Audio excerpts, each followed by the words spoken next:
상간자 소송을 제기하지 않고 각서를 받아두면 되지 않을까 생각하시는 분들이 많이 있습니다.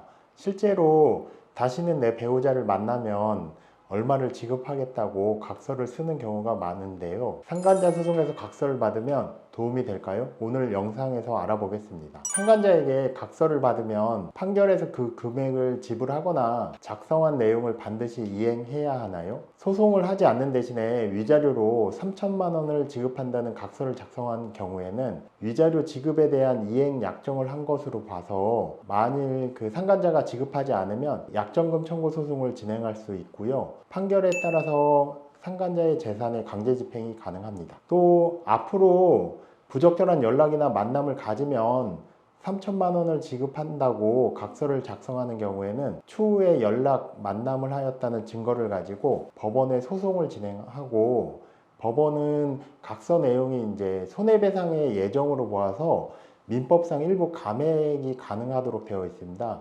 그래서 만약에 5천만 원 이상 지급한다는 내용의 각서를 작성하고 금액을 청구하게 되면 법원에서 일부 감액 가능성이 있습니다. 3천만 원까지는 위자료 판결로도 많이 선고되기 때문에 감액될 가능성은 좀 낮습니다. 각서가 소송을 대신할 수 있나요? 소송 대신 위자료로 3천만 원을 지급하겠다는 각서를 작성하였다면 이를 임의로 이행한다는 의사를 가지고 있어서 금원을 지급하게 됩니다. 지급하지 않으면 어차피 소송을 제기하게 되고 또 변호사 비용 시간이 들어가서 보통은 각서를 작성하면서 돈을 지급하고 사건을 종결시키고 있습니다. 앞으로 또 연락 만남을 하면 3천만 원을 지급한다는 내용의 각서는 피고가 또다시 연락 만남을 가졌다는 증거 자료를 가지고 법원에 소송을 해야 합니다. 각서를 작성하는 과정에서 조심해야 할 점은, 각서를 작성할 때는 이제 상간자가 혼인관계에 있음을 알면서 부정행위를 하였고 위자료로 얼마를 지급하겠다, 앞으로 부적절한 연락 만남 시에는 위약벌로 3천만 원을 지급하겠다는 내용으로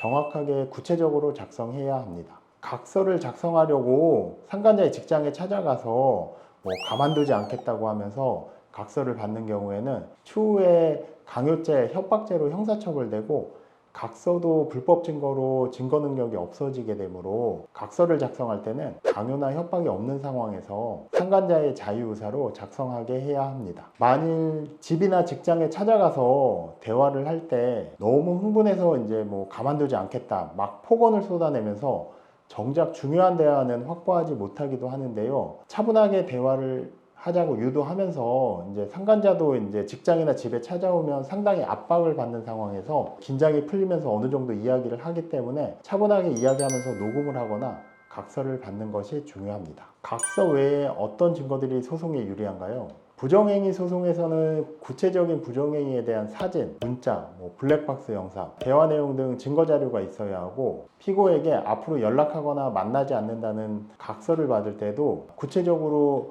언제부터 만남을 가졌고 또 숙박업소나 여행을 간 기간, 횟수, 성관계는 몇 차례를 하였는지 구체적인 부정행위 내용을 각서에 기재하는 것이 중요합니다. 각서를 받을 때 부정행위 사실을 인정한다고만 작성하고 나중에는 이제 상간자 측에서 서로 마음만 호감이 있고 육체적인 관계는 없었다고 부인하는 경우도 있습니다. 오늘은 상간자 소송에서 각서가 얼마나 도움이 되는지 알아보았습니다. 다만 조심해야 할 점은 내용을 정확하게 작성하고 강요나 협박이 아닌 상간자의 자유의사에 따라 작성하게 하여야 합니다. 더 궁금하신 사항은 사무실로 문의하시면 됩니다. 감사합니다.